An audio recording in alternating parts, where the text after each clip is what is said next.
Selamat berjumpa kembali anak-anak yang terkasih. Salam sehat dan tetap semangat ya dalam menjalani kehidupan kita. Anak-anak yang terkasih,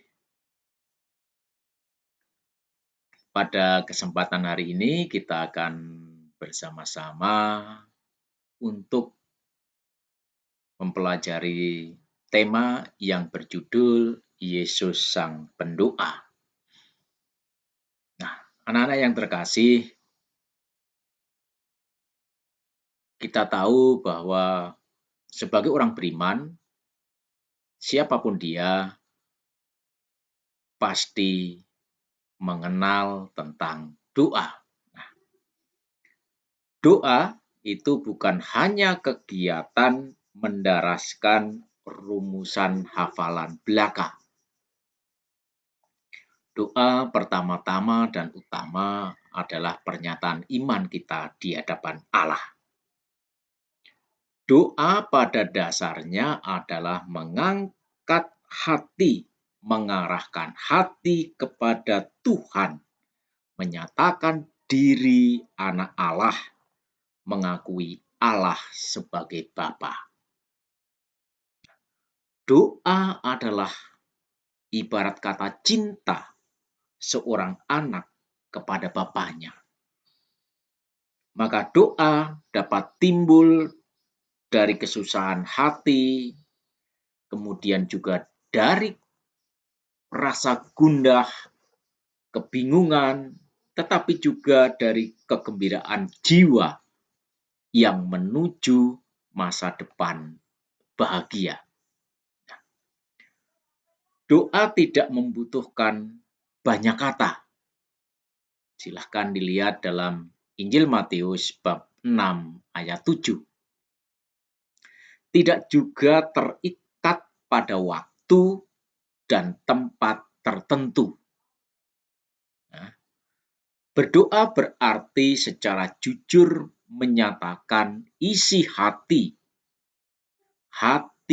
orang beriman di hadapan Allah. Tidak penting orang berdoa sendiri atau bersama orang lain, diucapkan atau direnungkan dalam hati. Anak-anak yang terkasih, kita berdoa bukan karena berdasarkan pada jasa-jasa kita, tetapi berdasarkan kasih sayang Allah yang berlimpah. Doa merupakan pernyataan kepercayaan kasih sayang Allah. Maka hanya doa yang lahir dari iman yang akan menyelamatkan.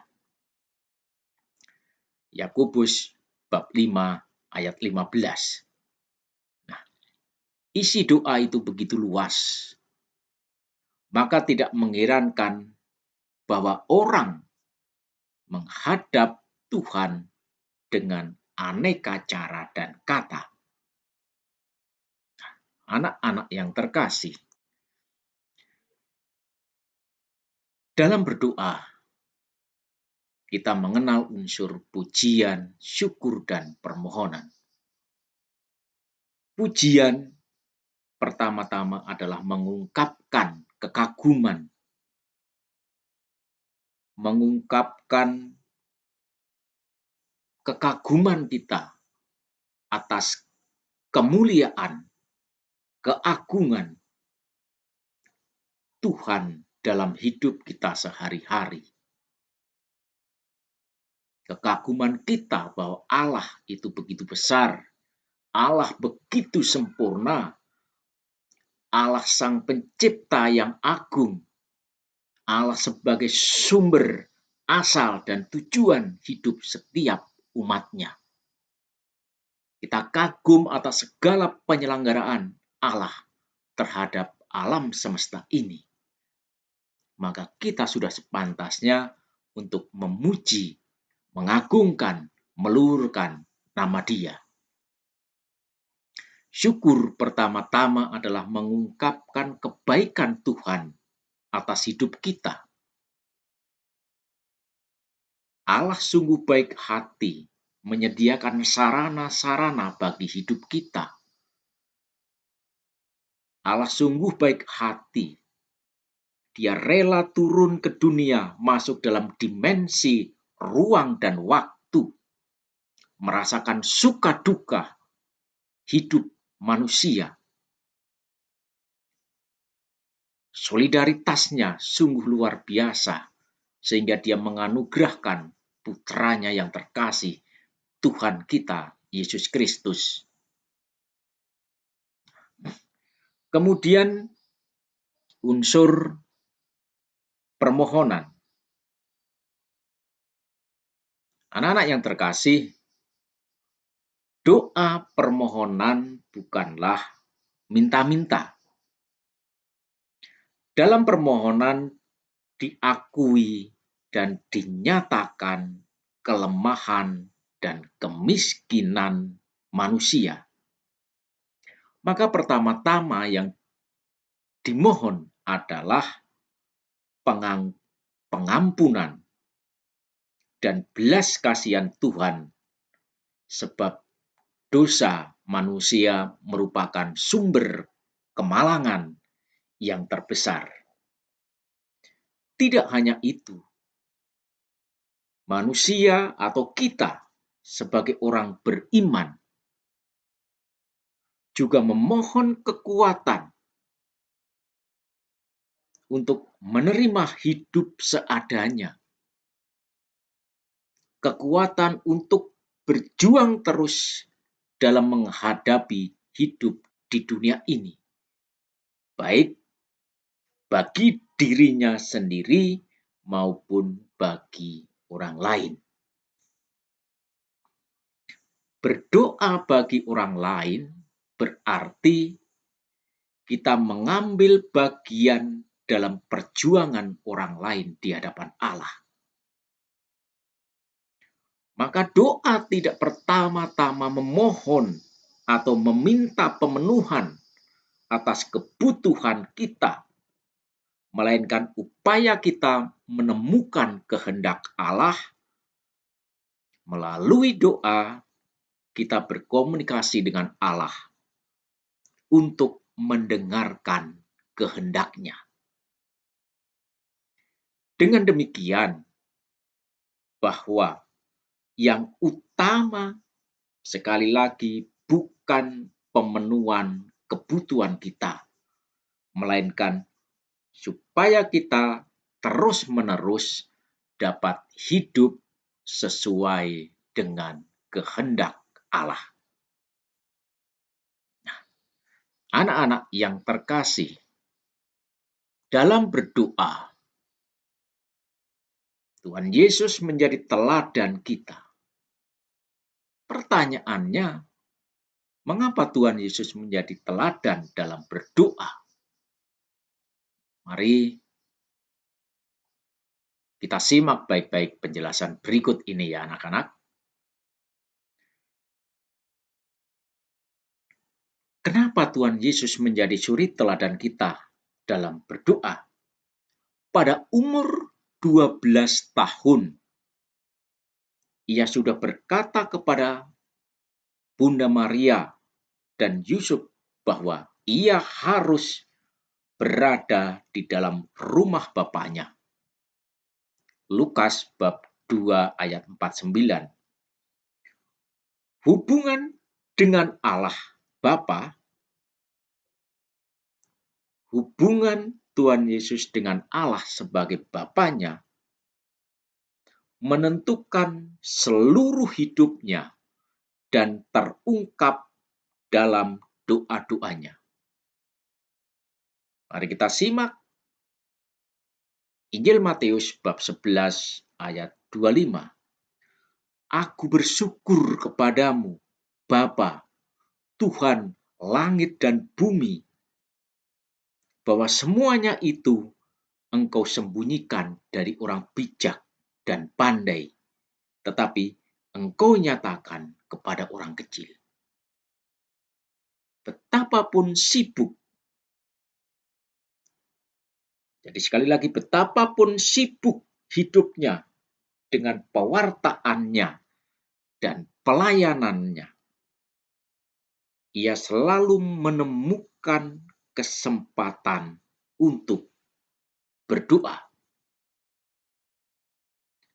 Ia naik ke atas bukit dan berdoa seorang diri. Matius 14 ayat 23. Nah, anak-anak yang terkasih, doa bagi dirinya merupakan penghayatan kesatuan dengan Bapanya. Di kebun zaitun, Tuhan Yesus berulang kali menemukan ketentraman hati dalam kesatuan dengan Bapa. Ia mempersembahkan doa dengan permohonan dan ratap tangis dan keluhan Dia yang sanggup menyelamatkannya dari maut. Surat Rasul Paulus kepada jemaat di Ibrani bab 5 ayat 7. Anak-anakku yang terkasih, akhirnya ia menemui kedamaian juga dalam ketaatan total kepada Bapa. Oleh Roh, ia mempersembahkan diri kepada Allah. Ibrani bab 9 ayat 14. Dalam doa di Taman Zaitun, Tuhan Yesus menyerahkan diri seutuhnya kepada kehendak Allah.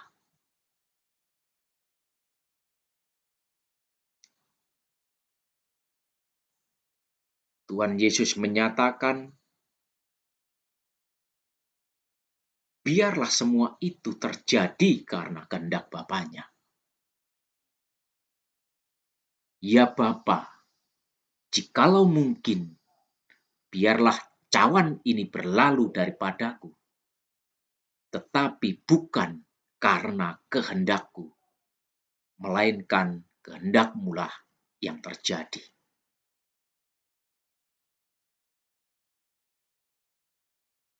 Doa Tuhan Yesus ini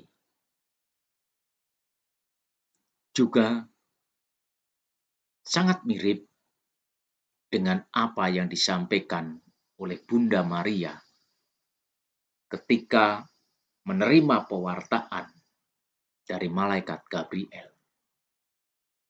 Terjadilah padaku menurut kehendak-Mu. Ini seharusnya menjadi inspirasi bagi kita dalam berdoa.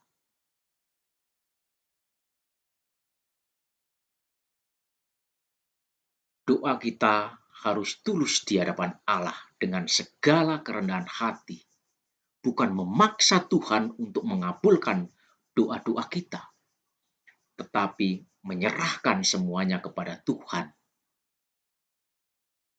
Biarlah Tuhan yang memenuhi segala kebutuhan kita. Kita serahkan seutuhnya kehendak Tuhan. Apa yang terjadi bagi kita? Terjadilah padaku menurut kehendak-Mu. Anak-anak yang terkasih, dari kenyataan tersebut tampak bahwa Tuhan Yesus adalah pribadi yang suka berdoa. Seluruh hidupnya dan karyanya dihayati dalam kesatuan dengan Bapanya. Dengan kata lain, sebagai seorang pendoa, Tuhan Yesus melihat hidupnya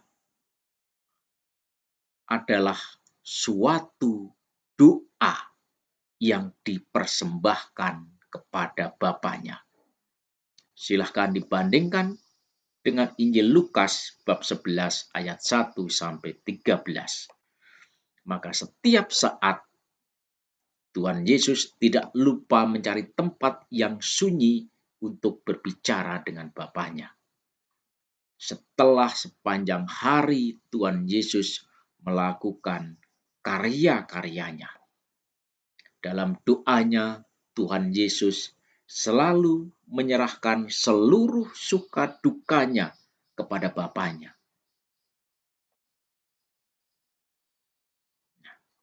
Bagi Tuhan Yesus, bukan kehendaknya yang harus terjadi sekali lagi anak-anak, melainkan kehendak Bapanya. Tuhan Yesus mengajarkan kepada kita untuk menyapa Bapanya dalam doa Bapa kami.